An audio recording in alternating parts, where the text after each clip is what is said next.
मैं हूं रहमान अजहर और अपना पसंदीदा शो देखने के लिए हमारा चैनल सब्सक्राइब करें और मजीद मालूमात के लिए बेल आइकॉन पर क्लिक करें।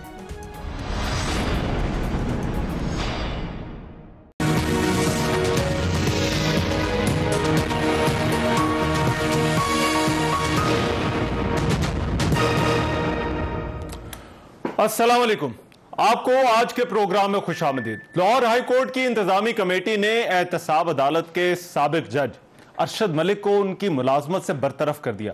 जज अरशद मलिक की बरतरफी के फैसले से किसके बयानियों को तकवीयत मिली है? क्या मुस्लिम लीग नून का जानिबदाराना एहतसाब का बयानिया मजबूत होता है या तहरीक इंसाफ का, जो जजेस की ब्लैकमेलिंग के इल्जामात लगा रही है? जज अरशद मलिक वीडियो स्कैंडल ने बहुत सारे सवालात उठाए थे। इस मामले का आगाज ठीक एक साल पहले 6 जुलाई 2019 को एक प्रेस कॉन्फ्रेंस में हुआ था, जिसमें मरीम नवाज, शहबाज शरीफ और मुस्लिम लीग नून की आला क़यादत ने जज अरशद एक वीडियो जारी की थी और यह इल्जाम लगाया था कि उन्होंने दबाव में आकर मियां नवाज शरीफ के खिलाफ अल अजीजिया रेफरेंस में उन्हें सजा सुनाई थी। सजा देने वाला खुद बोल उठा कि नवाज शरीफ के साथ ज्यादती हुई। सजा देने वाला खुद बोल उठा कि नवाज शरीफ के साथ नाइंसाफी हुई। सजा देने वाला खुद कह उठा कि फैसला सुनाया नहीं सुनवाया गया है, किया नहीं करवाया गया है।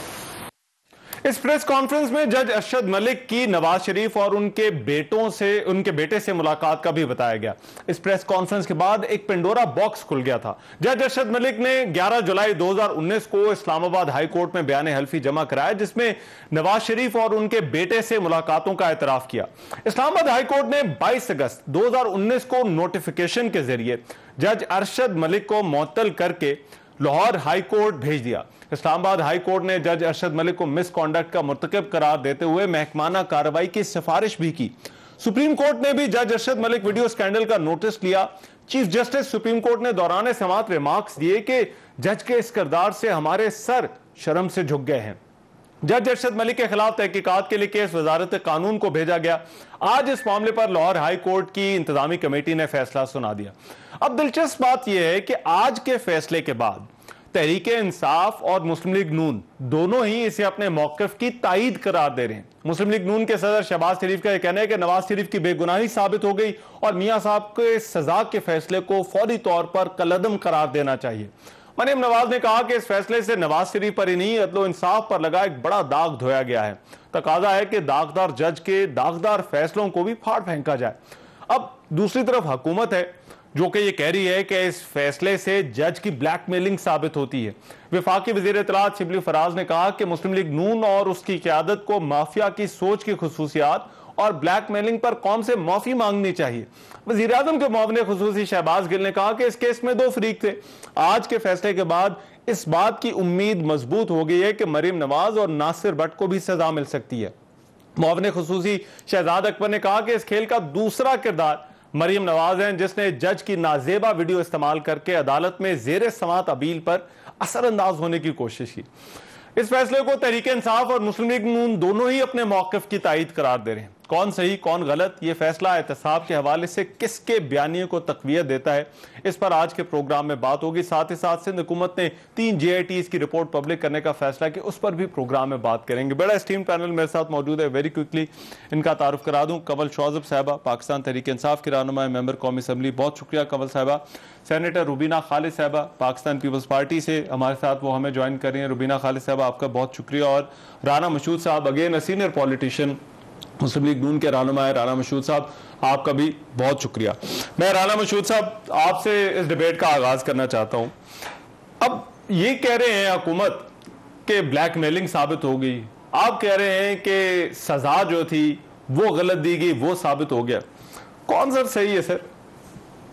बिस्मिल्लाहिर्रहमानिर्रहीम। देखिए रहमान, बात बहुत क्लियर है। ये जो अब झूठ बोलते हैं ना कि ब्लैकमेलिंग साबित हो गई, ब्लैकमेलिंग तो एक्चुअली तो जो मरियम नवाज साहिबा ने जो वीडियो थी, जो नासिर भट्ट साहब की जो गुफ्तगू थी जज साहब के साथ, उसमें जज साहब के ने कहा कि मेरे जमीर पर बोझ है और मुझसे गलत फैसला करवाया गया, और वो गलत फैसला एक माजी की एक वीडियो की बुनियाद पे, हमारे पास जो वीडियोज हैं वो तो जज साहब का कन्फेशन है। और उसके ऊपर फिर FIA ने जो थे इन सबको पकड़ा भी, इंक्वायरीज भी की। उसके बाद high court, Islamabad high court के अंदर जब हियरिंग हुई और जज साहब के बारे में जो उन्होंने रिमार्क्स दिए, और उसके बाद जो आज हाई कोर्ट की इंतजामी कमेटी ने फैसला किया है, ये तो बहुत क्लैरिटी आ गई। ये उसी तरह ही है जिस तरह का ये बहुत ज्यादा मैं सुन रहा था शिबली फराज साहब को कि वो शहबाज शरीफ साहब, तो SGS केस के अंदर जब आपको याद होगा उस वक्त भी आसिफ जरदारी साहब को एग्जोनरेट किया गया था। और सेम आज जो हम बात कर रहे हैं वो ये कर रहे हैं कि नवाज शरीफ साहब पर जो दो केस बनाए गए थे, एक फ्लैगशिप का, उसके अंदर बहुत क्लैरिटी के साथ लिखा गया कि उनके ऊपर करप्शन का कोई चार्ज नहीं है। और जो दूसरा केस था जिसके अंदर कहा गया कि उन्होंने लिविंग बियॉन्ड मीन्स की बात की गई और उसके अंदर जज साहब ने इकरार किया, तो उस कन्फेशन के बाद इस केस का जो है मैं समझता हूं कि अदलिया को इसको फौरी सेटिसाइड करना चाहिए। नवाज शरीफ साहब के लिए नहीं, अदलिया की अपनी इज्जत के लिए यह जरूरी है कि इस केस का फैसला जिस तरह 165 दिन लगा के रोज नवाज शरीफ साहब को खड़ा किया जाता था अदालत में, उसी तरह इस अपील का फैसला भी फौरन होना चाहिए। मगर राणा साहब, आप क्योंकि खुद इन मामलात को समझते हैं, अब एक तो इसका सियासी पहलू है जिस पर आप बात करें, बट एक कानूनी पहलू भी है। पहले भी आप अदालत गए थे मगर ऑर्डर यह आया था कि अभी इसको इस्तेमाल नहीं किया जा सकता, इसका फैसला नहीं हो सकता। मुस्लिम लीग नून अब इस फैसले को इस्लामाबाद हाई कोर्ट में जो अपील है जमानत की उसके साथ अब जोड़ेगी इस मामले को? डेफिनेटली देखें, आपकी कोई मुशावरत हुई है? देखें, ऑलरेडी मैं इस पे बिल्कुल पॉलिटिकल बात नहीं कर रहा, इस पे मैं बिल्कुल कानूनी जो पहलू है वो सामने रख रहा हूं कि इसके अंदर जज जो है उसका कंडक्ट, और वो कंडक्ट भी किस चीज में, जिसमें वो एक स्पेसिफिकली एक बात का इकरार कर रहा है कि मुझसे ये फैसला जबरदस्ती करवाया गया और मेरे जमीर पर बोझ है।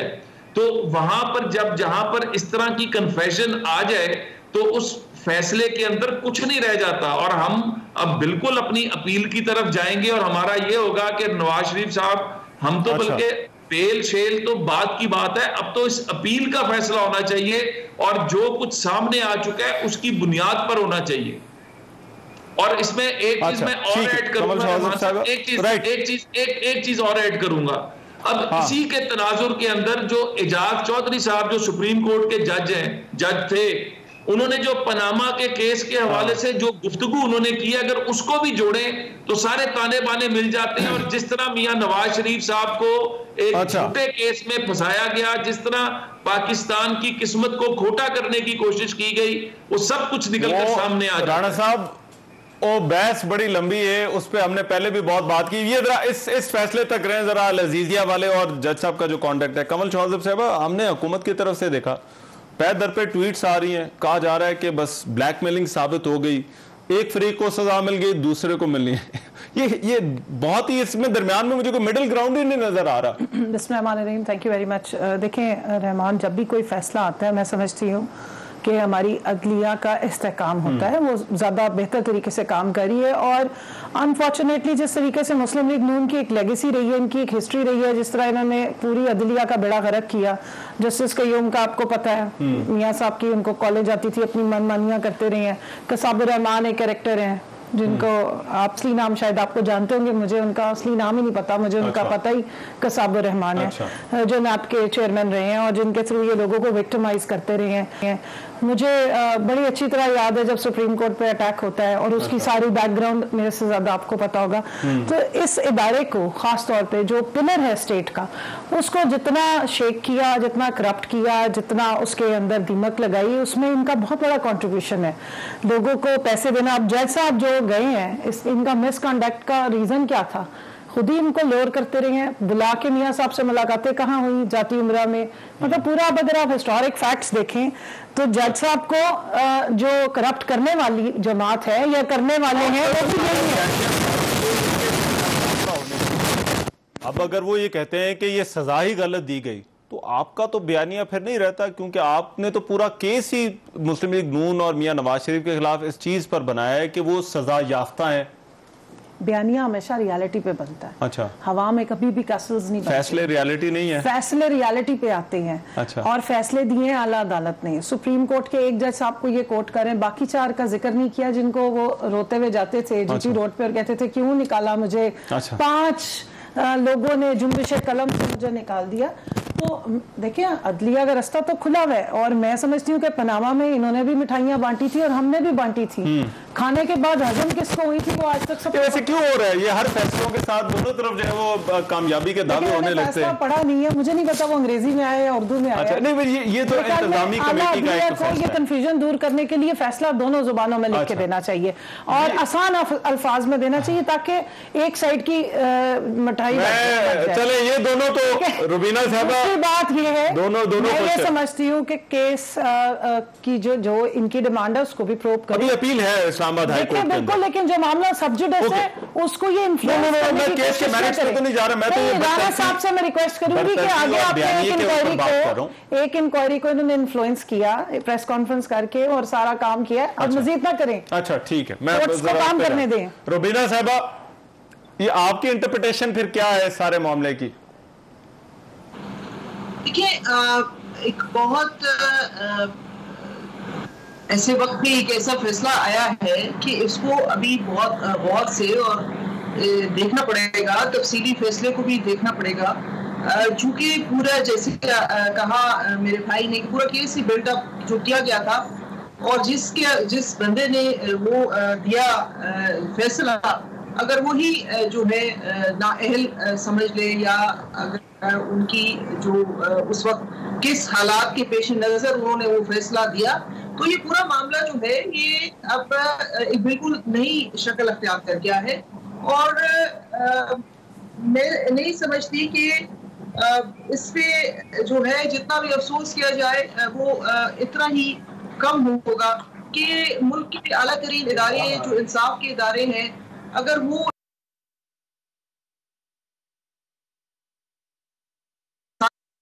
हैं तो ये जिस नहज पे हम सब खड़े हैं ये एक बड़ा नाजुक मोड़ है मुल्क का। हाँ। और ये बैठ के जितने स्टेक होल्डर्स हैं उनको बैठ के ये सोचना पड़ेगा और फैसला करना पड़ेगा कि आगे आने वाला जो वक्त है उसमें मजीद इस तरह की जो बुराइयां हैं और इस तरह की जो बिगाड़ है वो ना हो।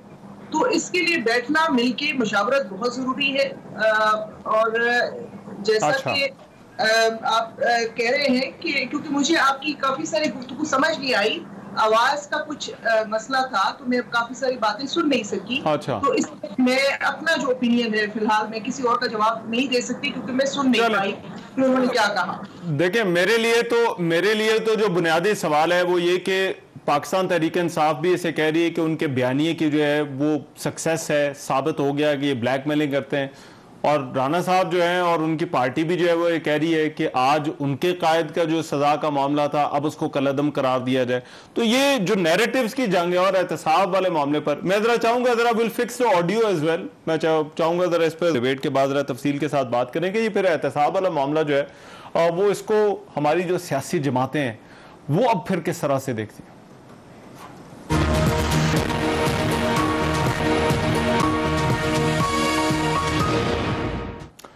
ब्रेक के बाद प्रोग्राम में एक मरतबा फिर से खुशामदीद। किसके बयानिए को तक़वियत मिली है? ये जो आज लाहौर हाई कोर्ट की जो इंतजामी कमेटी है उसने जज अरशद मलिक की बरतरफी का फैसला किया। मुस्लिम लीग नून और तहरीक इंसाफ दोनों ही कह रहे हैं कि उनके मौक़िफ़ को जो है वो इससे तक़वियत मिलती है। कमल शौज़ब साहबा, कानूनी तौर पर तो मामला जो है वो अभी अदालत के सामने है, लेकिन एक मामला आपके सामने सियासी भी तो है। सियासी तौर पर आपका जो बयानिया है उस पर जरूर बात हो सकती है जो पाकिस्तान तहरीक इंसाफ ने बनाया इन सजाओं के हवाले से, एहतसाब के अमल के हवाले से। क्या आपको नहीं लगता उसको धचका पहुंचेगा जब इस तरह की चीजें सामने आएंगी? देखिए धचका कैसे पहुंच सकता है?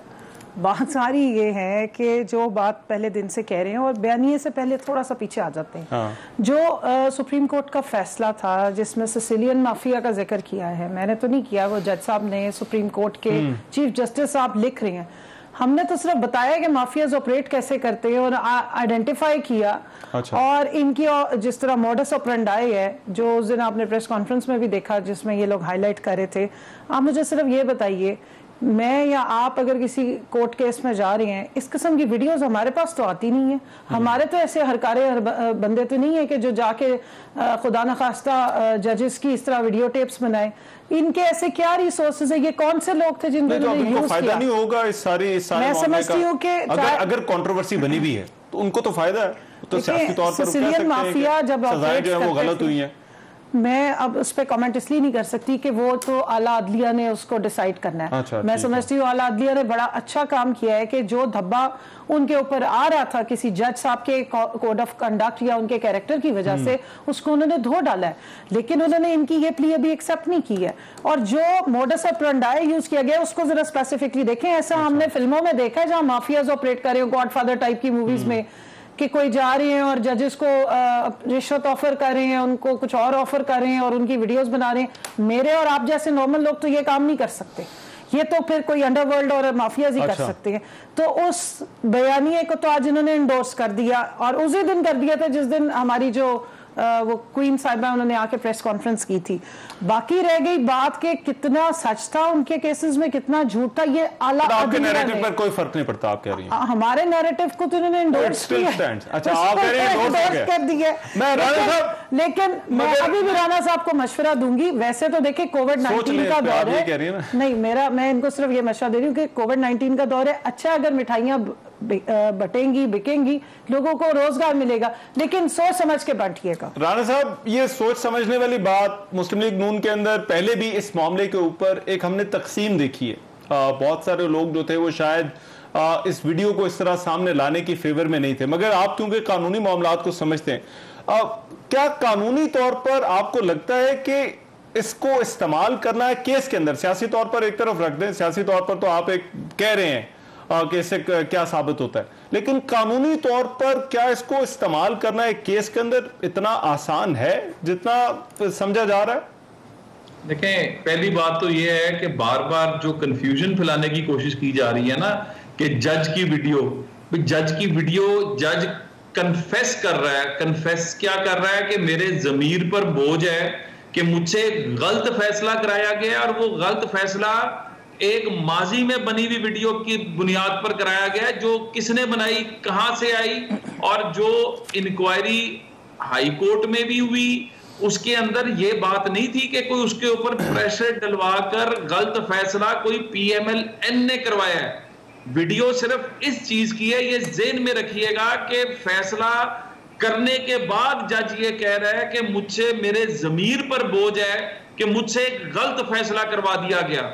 तो जहां पर एक इस तरह की कन्फेशन आ जाएगी और ये एक स्पेसिफिक मैटर है, ये नहीं है कि जज का कॉन्डक्ट जो ओवरऑल था, जो एक प्रेसिडेंट्स दिए जाते हैं कि जी जज का कॉन्डक्ट था तो उसका फैसलों पर असर नहीं होता। जब एक स्पेसिफिक फैसला उस फैसले की बुनियाद पर जज बात करेगा तो बात उस फैसले के ऊपर असर पड़ेगा। और PMLN और मैं अपनी बात करूं तो हम हमेशा रूल ऑफ लॉ की बात करते रहे हैं। इस मुल्क को आगे किसी ने लेके नहीं जाना। जस्टिस कयूम साहब से भी ऐसा कन्फेशनरी एक स्टेटमेंट दिलवा दीजिए प्लीज।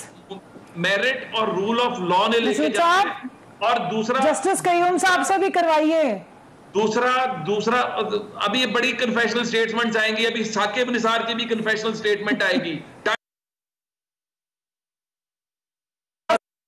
इसका मतलब है, सुन ले, क्रॉस टॉक ना करें, अपनी बारी पे बात कर लीजिएगा। दूसरी बात जो है ना, जो बहुत अहम है, वो ये है कि इस वक्त पाकिस्तान के अंदर जो ये पूरी साजिश का ताना बाना बुनकर जिसको फायदा पहुंचाया गया, हमेशा जो बेनिफिशियरी होता है ना, मतलब जब डकैती मारी जाती है तो मगर राणा साहब ये फैसला तो बाद में आया ना। अच्छा, ये तो देखें, पनामा वाला फैसला अपनी जगह पर था, बट जहां तक जज अरशद मलिक का, और वो खैर उन्होंने तो खुद कन्फेस कर लिया था जब उन्होंने ये बात की कि वो खुद मिले हैं जाकर, तो उन्होंने अपना मिसकॉन्डक्ट तो जो है वो उसी वक्त जो है वो मान लिया था। मगर आप ये कह रहे हैं कि इससे जो है वो बाकी भी जो है वो फैसले हो जाए, बाकी फैसलों पर भी सवालिया निशान उठ जाते हैं, ये कैसे हो सकता है? नहीं, आप मेरी बात को फॉलो, अगर आप स्पेसिफिक्स की बात कर रहे हैं, अगर आप एक स्पेसिफिक्स की बात कर रहे हैं तो आप इसको तो एज ए एग्जांपल इस्तेमाल कर सकते हैं, मगर आप इस एग्जांपल की बुनियाद पर कह दें कि वो बाकी सारे फैसले भी गलत हुए सी, ये मेरा ख्याल है यहाँ पर थोड़ा सा जरा जो है ना, we need to draw the line. नहीं रहमान साहब, एक चीज ज़हन में रखिएगा, मैंने ये नहीं कहा कि फैसले, मैं एक स्पेसिफिक फैसले की बात कर रहा हूं। मैंने पूरे प्रोग्राम में एक ही बात की कि स्पेसिफिक फैसले की बुनियाद पर उसने, अपने जज ने कहा कि मेरा ज़मीर मुतमईन नहीं है, मुझे मेरे ज़मीर पर बोझ है। तो जहां पर इतना स्पेसिफिक एक फैसले के हवाले से बात होगी तो उस फैसले को रिविजिट किया जाएगा। और दूसरी बात जो कमल चौधरी आप ये कह रहे हैं रिविजिट किया जाए, जो माफियाज की इन्होंने बात की, माफियाज बिल्कुल पकड़े, चीनी चोरों का माफिया, आटा चोरों का माफिया, दवाइयां महंगी करने वालों का माफिया, पीआईए के असासे औने पौने बेचने वालों का माफिया। और माफियाज तो वो होते हैं ना कि चीनी चोर जो था उसको आपने रातों रात जहाज पर बिठाकर प्राइवेट प्लेन पर पाकिस्तान से निकाल दिया। तो इन माफियाज पर अब हाथ पड़ेगा और सच जो है वो अवाम के सामने आएगा। अच्छा ठीक है, मगर रुबीना साहब, क्योंकि एहतसाब का जो प्रोसेस है इस पर आपके भी बड़े एतराजात हैं। अभी ये बिलावल भुट्टो ने भी जो प्रेस कॉन्फ्रेंस की, उन्होंने कहा कि जो साबिक सदर आसिफ अली जरदारी हुकूमत जो है वो उनको भी इसी तरह से जो है वो इस प्रोसेस से गुजारना चाहती है। ये अब उसमें भी तोशाखाना रेफरेंस में भी जो शहजाद अकबर और ये बाकी लोगों ने बात की, उन्होंने यही कहा है कि ये तो अदालती हुक्म पर जो है वो ये रेफरेंसेस जो बने हुए हैं, आप इसका इल्जाम जो है वो हुकूमत को देते हैं। देखिए, काफी सारे सवालात उठ रहे हैं और जैसे कि यहाँ पे जिक्र किया गया सिसिलियन माफियाज का जिक्र अगर करें जज साहबान अपने फैसलों में वो और बात है, लेकिन हम यहाँ बैठ के अगर सिसिलियन माफियाज की बात करेंगे तो फिर वो सिसिलियन माफिया कौन है खुल के बताना चाहिए कि वो सिसिलियन माफिया कौन है। इस सारे प्रोसेस से जैसे राना मशहूर साहब ने कहा किसको फायदा हुआ, और जिनको फायदा हुआ उनके फिर वो सिसिलियन माफियाज जो हैं वो नाम लेके बताए कि वो कौन है। क्योंकि मियां साहब की सजा से फायदा तो जिसको हुआ सबको मालूम है और जिस तरीके से करवाया गया वो सबके मालूम है। इस वक्त जितने पाकिस्तान के जो जाने माने नाम हैं, जो मुस्तनद सियासतदान हैं, जो पार्टियों के लीडर हैं, उन सब के ऊपर केसेस हैं और वो सब अपनी सजाएं भुगत रहे। कोई जमानत पे है, कोई नहीं है, कोई अंदर है तो कोई बाहर है। लेकिन एक ही पार्टी है जो कि बिल्कुल जो है दूध से धुली हुई है। उनके बड़े बड़े जो जराइम हैं, बड़े बड़े केसेस हैं, उनका कोई पूछने वाला नहीं है, ना उनके ऊपर कोई इन्वेस्टिगेशन हो रही है, ना उनके ऊपर कोई फैसले आ रहे हैं। तो फिर वो खुल के हमें कह देना चाहिए कि सिसिलियन माफिया अगर है, अगर ये लोग कह रहे हैं कि है, तो अगर है तो वो किसकी साइड पर है और वो किसके लिए काम कर रहा है। तो ये सारी चीजें जो है, ये सिसिलियन माफिया जैसे आपने कहा जी, मुझे थोड़ा आप कह रहे हैं कि ये हुकूमत वाले सिसिलियन माफिया, मुझे थोड़ा सा ना आपकी आवाज का इशू है, मुझे पूरी। अच्छा चले आप बात पूरी करें। तो मैं आपसे यही कह रही हूँ कि सिसिलियन माफियाज को तो बड़े धड़ल्ले से बैठ के बात की जाती है, लेकिन सिसिलियन माफिया जो है वो होता है जिसके हक में फैसले आते हैं, जिसकी बेहतरी के लिए फैसले आते हैं। तो जिसकी बेहतरी के लिए फैसले आए हैं, जिसके लिए इस वक्त पूरी जो है हर इदारा जो है उसको बदनाम कर दिया गया है, उनको फैसले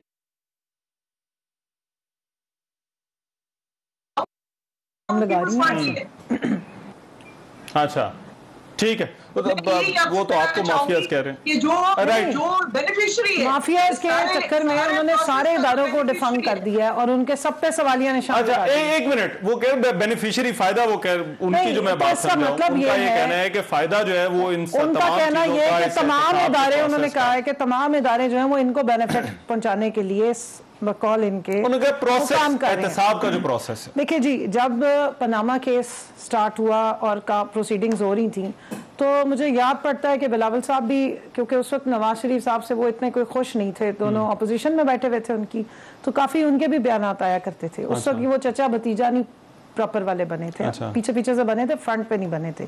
तो वो वाले बयानात भी उठा के सुना दे। और इनकी भतीजी जो है मरियम साहिबा, वो इमरान जरदारी भाई भाई के नारे लगा के उन्होंने वोट लेने की भी कोशिश की है।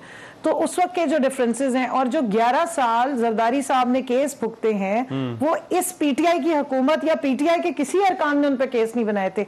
ये जो आपस में बैठे हुए हैं ना दोनों, ये उस वक्त जो एहतसाब के अमल को खराब किया गया था और बिलावल की उस वक्त की जो स्टेटमेंट्स और जरदारी साहब की स्टेटमेंट से मेरे पास पड़ी हैं, मैं आपको दे देती हूँ, वो जरा चलवा दे, इनको थोड़ा याद आ जाए कि ये क्या होता था और क्या एहतसाब के नाम पे एक दूसरे के बारे में इनका क्या बयान। तो आप ये कह रही हैं ये रवायती हुकूमत ऑपोजिशन की ना, ये जो मॉरली ये जो बयान फरमा रहे हैं, जो हमारे पे इल्जाम तराशियां लगा रहे हैं और अब अचानक से ये दूध के धुले बन गए हैं, ये उस टाइम के केसेस है। मैं ये याद कराना चाह रही हूँ, खुर्शीद शाह साहब इस वक्त अंदर हैं, रेस्ट फरमा रहे हैं, उनको अंदर भिजवाने वाले कौन है? चौधरी निसार साहब ने 2015 में इतना बड़ा फाइलों का प्लंदा रख के अप्रैल 2015 में एक प्रेस कॉन्फ्रेंस की और खुर्शीद शाह साहब की तमाम जो उनकी खसूसियात कैरेक्टरिस्टिक्स हैं बड़े अच्छे तरीके से बयान किए, तकरीबन 1.5 घंटा लगा के। राना मशहूद साहब को भी शायद याद होंगी थोड़ी थोड़ी।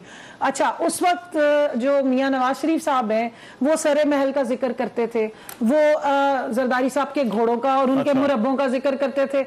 उस वक्त ना मैं खड़ी हुई थी ना इमरान खान बोलते थे, यही बोला करते थे। बिलावल साहब फिर जवाब में बताया करते थे उनको कि मौलाना नवाज शरीफ साहब, ज़िया उल हक के बेटे साहब, आपने ये किया। जस्टिस कयूम की जो ऑडियो आई है उसमें उन्होंने इमरान केसेस किए हो उसी पर बना हुआ है। मेरा बयानिया ये है, आपका बयानिया फिर इन्हीं के एक दूसरे के केसेस इनका जो बयानिया, या मुझे एक मिनट दे, जो अच्छा मैं ब्रेक के बाद जरा कर लें, आखिरी जुमला। अच्छा। तोपों का रुख जो इन्होंने हमारी तरफ किया है, जो आपस में पहले होता था, उसमें ये बताया जाता था कि एहतसाब के अमल को मैनिपुलेट किया जा रहा है, अदालतें मैनिपुलेट की जाती हैं एक दूसरे को विक्टिमाइज करने के लिए, और मेजॉरिटी उसमें विक्टिमाइज करने वाली जमात थी नून लीग, जो इस वक्त मॉरल हाई ग्राउंड पे जाकर आप लोगों से बयान फरमा रही है। तो मैं ये कह रही हूँ कि राणा साहब के दौर का जो किया हुआ तमाशा है वही इट इज कमिंग बैक। ठीक है, मैं राणा साहब और नहीं किया, करेंगे जरूर, अभी किया नहीं है। इस चीज का जवाब ले, तो मैं एक ब्रेक ले रहा हूँ, ब्रेक के बाद आ रहा हूँ।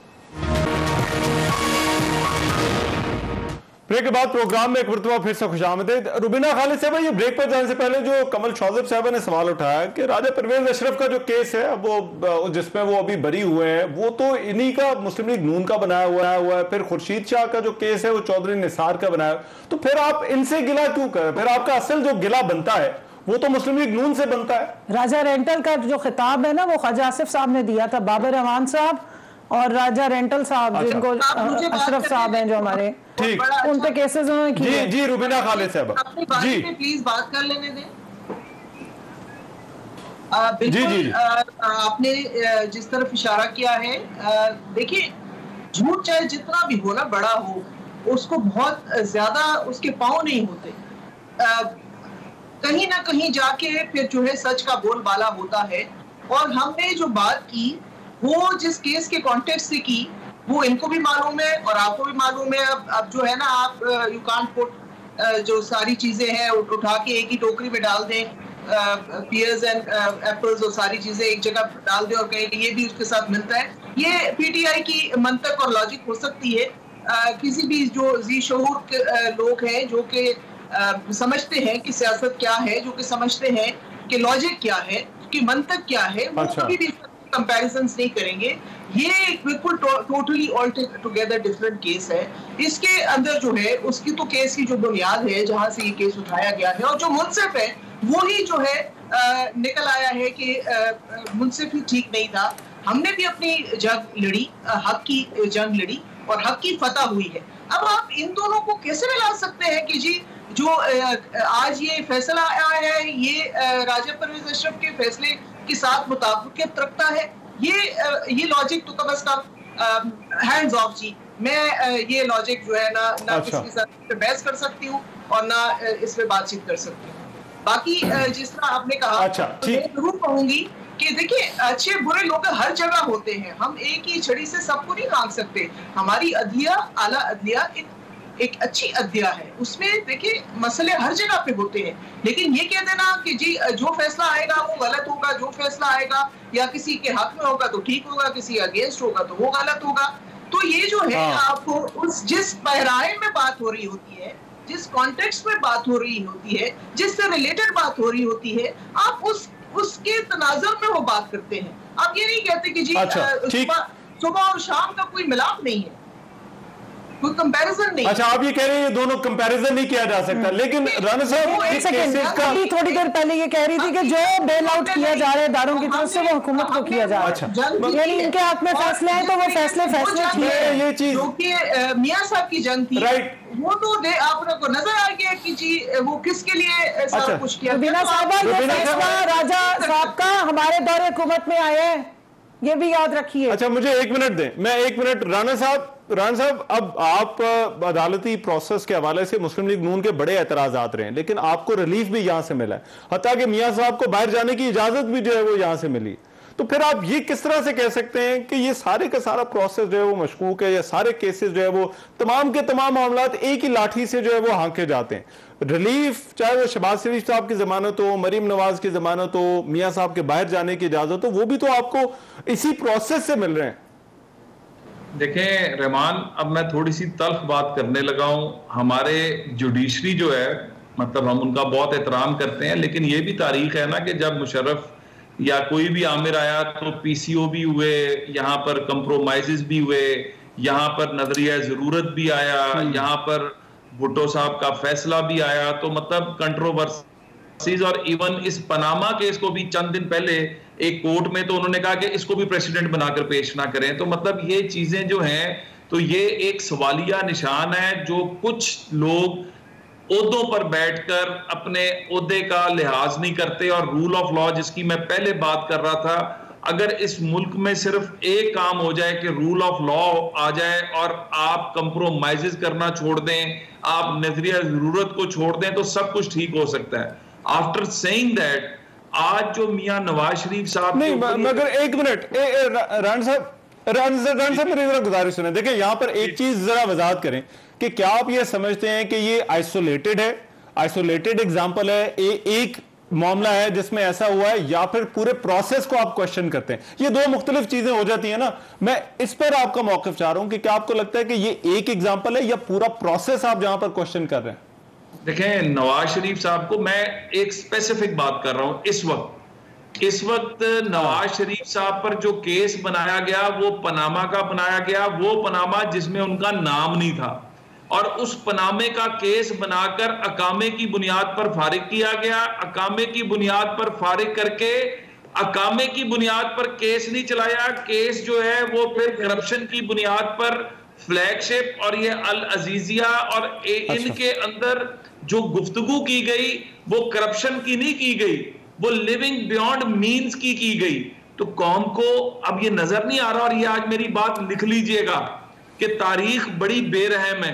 तारीख सब कुछ सामने लेकर आ जाती है, और तारीख के अंदर जिस तरह भुट्टो साहब के केस के ऊपर आज अदालतें कहती हैं कि उसकी मिसाल ना दो, ये मेरी बात लिख लें कि पनामा की केस की भी मिसाल जो प्रेसिडेंट है वो नहीं बन सकेगा, क्योंकि ये एक गलत डिसीजन था, गलत केस था।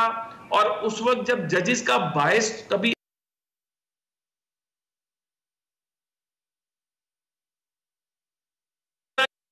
बैठेंगे तो फिर आप इंसाफ की ठीक है बैठ कैसे फैसले कर सकेंगे? राइट, मगर ये कमल साहबा, ये फिर मियां साहब को बाहर जाने की इजाजत भी तो मिली, वैसे आपकी हुकूमत है, आप क्यों नहीं ले आते मियां साहब को बाहर से? मुझे लगता है कि आप भी कंफर्टेबल हैं इस पोजीशन के अंदर। देखिए, पहले तो मैं एक चीज पे कहूंगी, मुबारकबाद पेश करूंगी कि राना मशहूद साहब की जमात और राना साहब अगर वाकई उन्हीं को ही रिप्रेजेंट कर रहे हैं, तो एक बात पे तो कंसेंसस हो गया कि रूल ऑफ लॉ होना चाहिए, नोबडी इज अबव लॉ। तो अब आधा रोना तो इनका कम हो जाना चाहिए। दूसरी बात ये, इन्होंने कहा जी नवाज शरीफ साहब का जो है वो केस, देखिए 16 मई 2016 को खड़े होके कहते जनाब ये हैं वो जराए, वो सारे जराए, वो पेपर पलंदा वो निकला गलत, कतरी खत आया वो जाली, वो कैलबरी फॉन्ट का मसला वो जाली, फिर जराए। अच्छा, मुझे ब्रेक का कहा जा रहा है, एक ब्रेक का कहा जा रहा है, ब्रेक के बाद आप ही कर लीजिए। जाके मियां साहब बैठे हुए हैं, अपना इलाज वहां करा रहे हैं, लेकिन उसको रसीदें नहीं दे सके। आपको वापस लाना चाहिए। अच्छा, ब्रेक के बाद मेरे सवाल का जवाब दीजिएगा। ब्रेक के बाद खुशामदीद। कमल शौजब साहब, आप बात कर लीजिए। मैं जो सवाल पूछ रहा था कि मियां साहब को वापस आप क्यों नहीं लेकर आते? मेरा ख्याल है अब कॉफी शॉफी भी पी ली है, प्लेटलेट्स भी ठीक हो गए हैं माशाल्लाह, वॉक्स भी कर रहे हैं, हवाखोरी जो उन्हें चाहिए थी वो भी हो गई है। तो आ जाए वापस। और दूसरा देखिए, इन्होंने एक बड़ी अच्छी बात की राणा साहब ने कि कोई नोबडी इज अबव लॉ। तो उस कॉन्टेक्स्ट में वो जो मैं फिर जस्टिस कयूम साहब का जिक्र इसलिए करूंगी कि उनको लॉ के एक जो फोर्स थी उसको इंस्ट्रक्शन कौन दे रहे थे? शहबाज शरीफ साहब। और वो मैसेज किसका कन्वे कर रहे थे? नवाज शरीफ साहब। तो इनके बैक ऑफ माइंड यही चल रहा है कि हर कोई शायद ऐसे इदारों को खेलते हैं। तो अब इदारे चेंज हो गए, इदारे आज़ाद हैं, आप और हम समेत सब लॉ के अंडर हैं, और इस रूल ऑफ लॉ को हमने इस्टेब्लिश करना है। ये इदारों के खिलाफ आके जो बयानियां ये शुरू करते हैं, जो रुबीना साहबा ने भी बयान किया, इन्होंने भी किया, तो इससे बाज आ जाए। आप लोगों की अपनी हिस्ट्री है कि एक दूसरे के खिलाफ आपने एहतसाब को मैनिपुलेट किया, सैफुर रहमान जैसे लोगों को यूज किया। जहां तक मियां साहब की बात है, मियां साहब अगर अपनी पूरी आल औलाद के साथ तशरीफ ले, अपने समधी को भी ले आए जो भगोड़े हैं। तो ये ऐसे ही कंट्रोवर्शियल रहा है, तो फिर ऐसे ही रहना है कंट्रोवर्शियल। राणा साहब भी इस डिबेट को जरा समेटना है। ऑन देयर एटीट्यूड, अगर ये अपनी जात के लिए समझेंगे कि इदारों को मैं जो सारी बहस समझोगे ये ऐसे ही चला है और ऐसे ही चलता नहीं चलेगा, ये देख नहीं रहे हैं। आज वो मान गए, राणा साहब ने आज मान लिया कि रूल ऑफ लॉ होना चाहिए। अच्छा जी, देखिए हम तो पहले दिन से रूल ऑफ लॉ की बात करते हैं, और ये अब तैयारी पकड़ लें। नवाज शरीफ साहब को कह रहे हैं नवाज शरीफ साहब is coming back with the bang, और ये जो माफियाज हैं इनका खात्मा होने लगा है, पाकिस्तान की मईशत बेहतर होने लगी है, और अगले आने वाले दिनों में आप फैसला कर लिया है मियां साहब ने। राणा साहब ये फैसला नवाज शरीफ साहब ने कर लिया है कि अब उन्होंने वापस आना है। नवाज शरीफ साहब तो पहले दिन से जाने के हक में नहीं थे। नवाज शरीफ साहब का मरना जीना इस मुल्क के साथ है। डॉक्टर्स ने उनको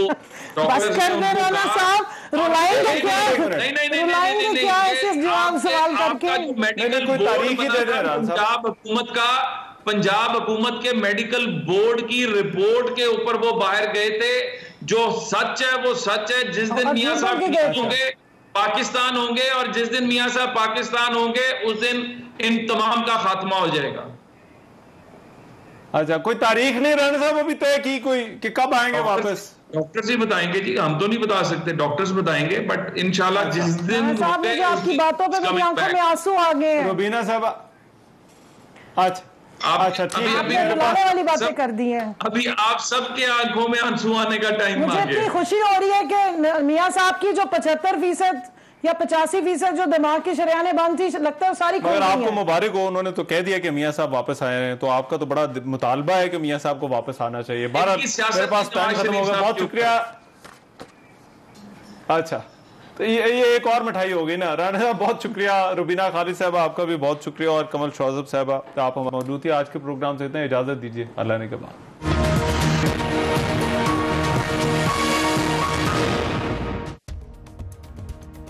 मैं हूं रहमान अजहर, और अपना पसंदीदा शो देखने के लिए हमारा चैनल सब्सक्राइब करें, और मजीद मालूमात के लिए बेल आइकॉन पर क्लिक करें।